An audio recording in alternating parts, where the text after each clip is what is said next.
Alright guys, welcome back to the Push to Start podcast. My name is Zahn, and this is episode 16 of Beamer Talks, part 2 of the NBA free agency, man. Hope y'all guys enjoy. Push to start, we in the Beamer. It's tennis, so no you can see us.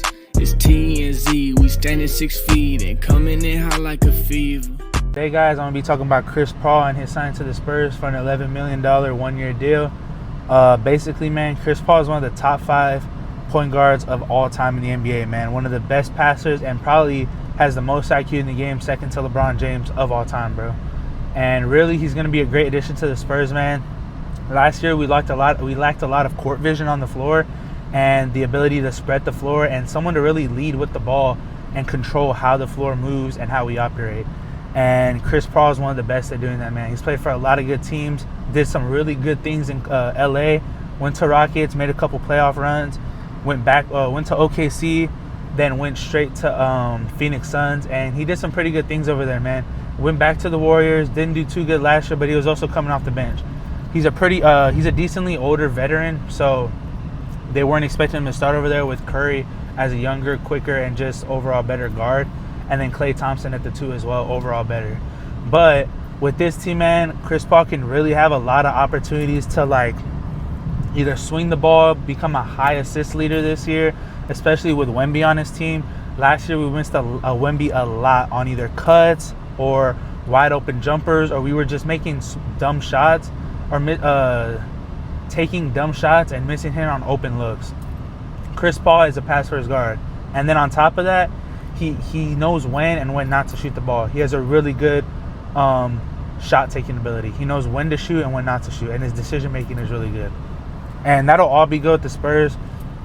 And on top of that, man, once we get Wemby the ball more, it'll create more open looks for Keldon, Vassell, any other players like that, Sohan, to really get a shot at it. And then on top of that, he can also mentor our 2 younger guards. We have Trey Jones coming from Duke 3 years ago, going on to his 4th year with the Spurs. He got coached by 2 greats. Now we have probably the 5th best point guard of all time. I mean, y'all could correct me if I'm wrong, but I'd say 5th greatest point guard of all time. We have him into our team, and he can always groom Trey to be one of the best point guards in the league. And Stephon Castle. Stephon Castle has a lot of things that Chris Paul lacks. First off, his athleticism. He's a super quick and twitchy guard, and he's also very explosive on defense, something Chris Paul wasn't really good at when he first got into the league. And Castle's already a high caliber defender. Then on top of that, he's 6'6". Chris Paul's 6'2", 6'1". He's not as big of a guard. Stephon Castle's a bigger guard who can guard more people on defense, and he can move more when it comes with the ball in his hands. He can get to the rack easier. He can go up and finish. And on top of that, he can probably make better passes while using his body because he's such a bigger guard. So this gives Castle and Trey a lot of room to grow with CP on the team. They can learn a lot. Even if he comes off the bench, it's still a lot of mentoring. He's there at practice, coach him every day. He can get a lot of real live reps with them in practice and really help them just evolve overall with their IQ and overall as a point guard. I think this was a really good addition.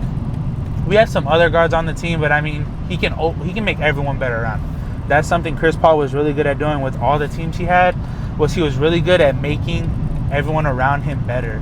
He wasn't as good of a teammate in the locker room, so much as what I heard, but on the court, he was really one of the better teammates who really knew how to space the floor out and get everyone the open looks whenever they needed them.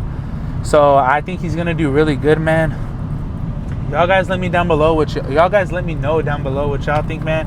And in part 3, I'm gonna be talking about Paul George and his possible signing with the 76ers and how he might fit into that team with McCain, Maxey, and Embiid.